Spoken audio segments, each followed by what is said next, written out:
एक दिन जब रघु गाजर बेचने के लिए गया हुआ था तो पीछे से उसके खेत के पास से एक चरवाहा अपनी गायें लेकर जा रहा था। उसकी गायों ने गाजर को देखा तो रघु के खेत की तरफ दौड़ी। उन्होंने रघु के खेत से गाजर खाना शुरू कर दी। चलो बस करो अब, पता नहीं किसका खेत है, मालिक आ गया तो पूरे पैसे लेगा और मेरे पास इतने पैसे नहीं हैं। चलो भागो, अब घर जाकर खा लेना। चरवाहे ने गायों को रोकने की बहुत कोशिश की, लेकिन वे नहीं रुकी। उन्होंने थोड़ी ही देर में सारा खेत साफ कर दिया। चरवाहा जल्दी से अपनी गायें लेकर वहां से निकल गया।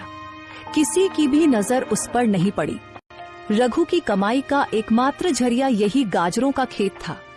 वह भी अब तबाह हो गया और रघु को इस बात की कानों कान खबर नहीं थी। उधर रघु बहुत खुश था, दिल ही दिल में सोच रहा था, अब गाजर अच्छी बिक रही है। मैं कुछ ही दिनों में पैसे जमा करके अपनी बेटी को एक लाल रंग का प्यारा सा सूट ले दूंगा।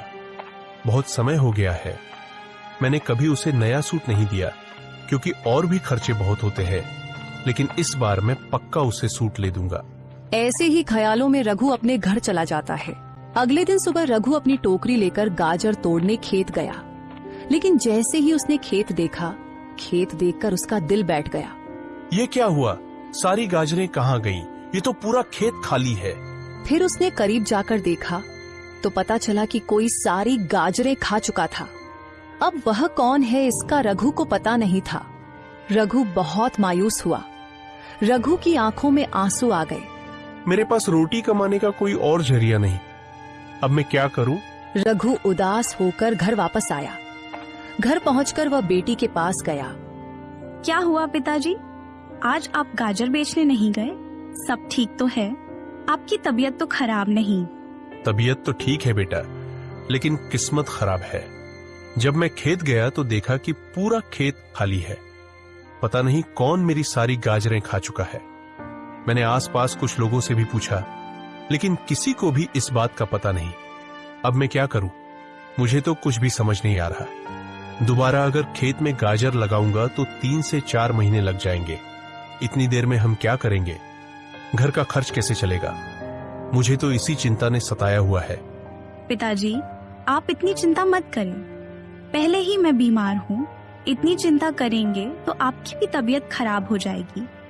आप ऐसा करें कि जब तक नई गाजर नहीं उगती, आप किसी से काम का पता कर लें और गांव में ही कोई काम करें। हाँ बेटी, तुम सही कह रही हो। काका रामू मुझे पहले सेठ भूषण के पास काम करने को कहते थे, लेकिन कभी जरूरत ही नहीं पड़ी। अब मैं सीधे सेठ भूषण के पास ही जाता हूँ और उनके पास काम करता हूँ जब तक नई गाजर नहीं उगती।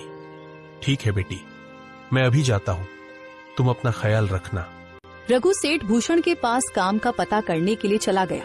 सेठ जी, मैं आपके पास काम का पता करने के लिए आया हूँ। मुझे कोई भी काम दे दीजिए, मैं मन लगाकर काम करूंगा। आपको शिकायत का मौका नहीं दूंगा। क्या हुआ रघु, तुम यहाँ काम ढूंढ रहे हो? तुम्हारी गाजर को क्या हुआ?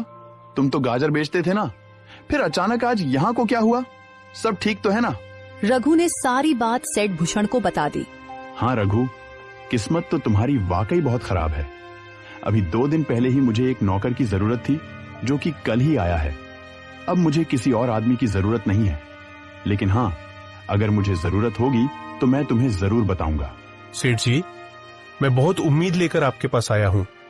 मुझे कोई भी छोटा सा काम दे दीजिए। दिहाड़ी भी बेझिझक कम दीजिएगा, मैं उफ तक नहीं करूंगा।